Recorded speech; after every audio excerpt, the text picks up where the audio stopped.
এই আচারটা দেখে আপনাদের জিভে জল আসছে কিনা জানি না, আমার তো জিভে জল আসছে। আর কে কে এই আচার খেয়েছেন অবশ্যই আমাকে কমেন্টে জানাবেন। আমলকি আচার খেলে বাচ্চাদের সর্দি কাশি থেকে অনেক সুরক্ষা দেয় এবং আমলকির মধ্যে অনেক পরিমাণে গুণাগুণ রয়েছে।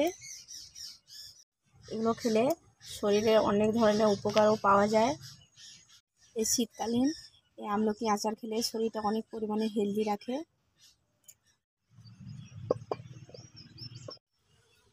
নসিবা কিচেন উইথ ভিলেজ ফিরে চলে এলাম আরও একটা দুর্দান্ত স্বাদের রেসিপি নিয়ে। এখন তো বন্ধুরা শীতকাল পড়ে গেছে, এই শীতকালে হামেশা সর্দি কাশি লেগেই থাকে। এই আমলকিটা একমাত্র এই সিজনে পাওয়া যায়, অন্য সিজনে পাওয়া যায় না, এর দামও অনেক কম।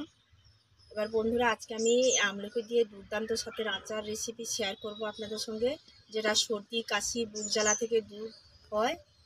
মানে আমলকির অনেক পরিমাণে গুণাগুণ রয়েছে।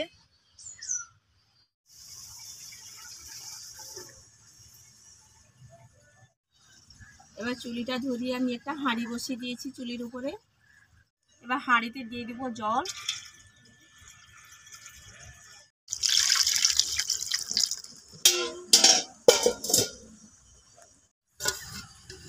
এবার এইরকম একটা পিঠা বানানো আমি ছালনি নিয়েছি, আপনারা চাইলে একটা সুতির কাপড়ও করতে পারেন। দিয়ে দিব এখানে আমি একটা চালনি।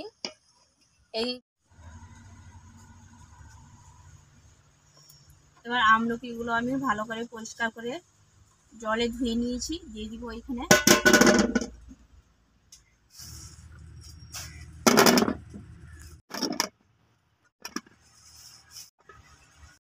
এবার ঢাকনা চাপিয়ে রেখে দেবো আমলকিটা সেদ্ধ হওয়া পর্যন্ত। এবার আমি এই আচারের জন্য কি কি মশলা নিয়েছি, এখানে আমি নিয়েছি 4 থেকে 5টা শুকনো লঙ্কা, নিয়েছি গোটা ধনে, নিয়েছি গোটা জিরে, নিয়েছি মেথি, এখানে নিয়েছি কিছুটা পানমরি, আর নিয়েছি অল্প কালো জিরে।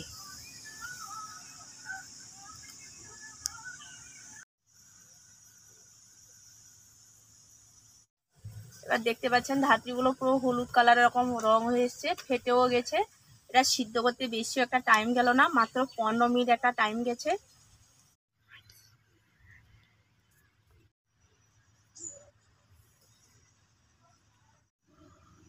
ধাত্রীটাকে বা আমলকিকে ডাইরেক্ট জলে ফেলে সিদ্ধ করা যায় না, কারণ আমলকির যে অনেক পরিমাণে গুণাগুণ থাকে তার জলে মিশে যাবে। সেই জন্য কোনো ছালনিতে বা সুতির কাপড় হাঁড়ির মুখে বেঁধে একে সেদ্ধ করা হয়। আমলকিটা ঠান্ডা হতে হতে যেটা সেদ্ধ করে রেখেছি, এবার সেই আচারের জন্য আমি একটা মশলা বানিয়ে নেব। দিয়ে দিব 4-5টা শুকনো লঙ্কা, দিয়ে দিব গোটা ধনে, দিয়ে দেবো পানমরি, দিয়ে দিব গোটা জিরে, লাস্ট পর্যায়ে দিয়ে দেবো মেথি। মেথিটাকে সবার লাস্টে দিতে হয়। মশলাটাকে কিন্তু বেশি একটা ভাজবো না, হালকা করে ভেজে নেব খুব কম আছে।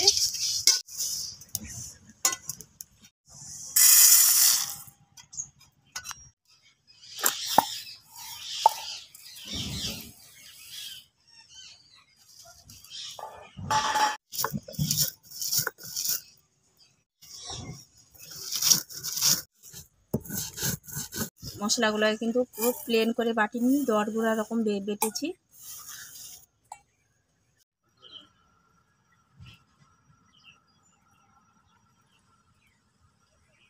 সিদ্ধ হয়ে গেলে এরকম আপে আপে ছেড়ে যাবে।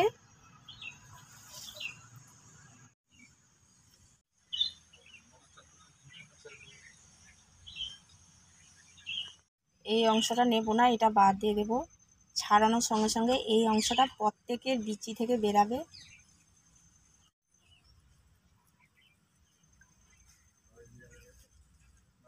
প্রত্যেকটা এরকম বেরাচ্ছে।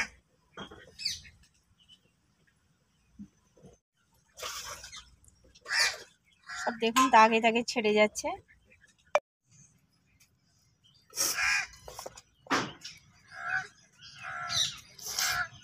কড়াটা গরম হয়ে গেছে, কড়াই দিয়ে দিব সর্ষের তেল। তেলে দিয়ে দিব এখানে আমি কালো জিরে, আপনারা এর পরিবর্তে হিংও দিতে পারেন। তেল কালো জিরেটা একটু ফুটিয়ে নিয়েছি, এরপরে দিয়ে দেবো আমলকি,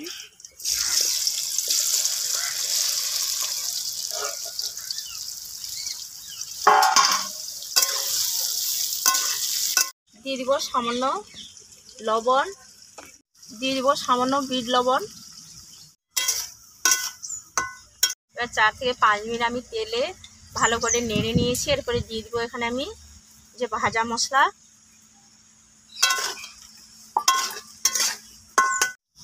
এরপর দিয়ে দিব সামান্য আমি চিনি, গুড় নিয়েছি, এবার গ্রেট করে ওকে দিয়ে দেবো। দিয়ে দেবো ওখানে গ্রেট করা গুড়। আপনারা চাইলে এই যে খেজুরের গুঁড়ও দিতে পারেন, আমি এখানে আজকে আখের গুড় দিয়েছি।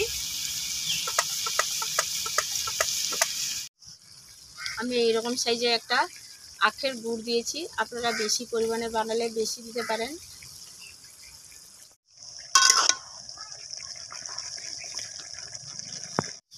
এবার আচারটা আমার পুরো রেডি।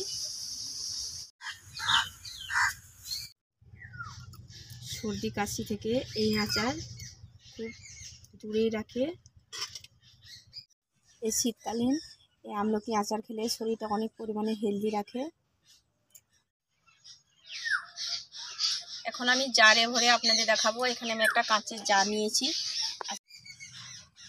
এবার আমি এখানে একটা কাঁচের ছোট জার নিয়েছি, যেহেতু আচারটা আমি কম পরিমাণে বানিয়েছি। এই জারে রেখে দিলে কী হয়, খুব বেশি দিন ভালো থাকে কাঁচের জারে। এই আচারটা দেখে আপনাদের জিভে জল আসছে কিনা জানি না, আমার তো জিভে জল আসছে। আর কে কে এই আচার খেয়েছেন অবশ্যই আমাকে কমেন্টে জানাবেন।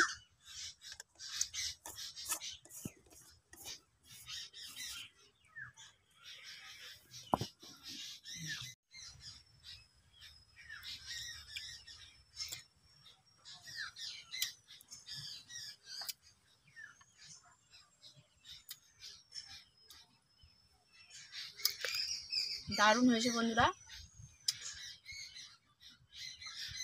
আজকে মতো টাটা।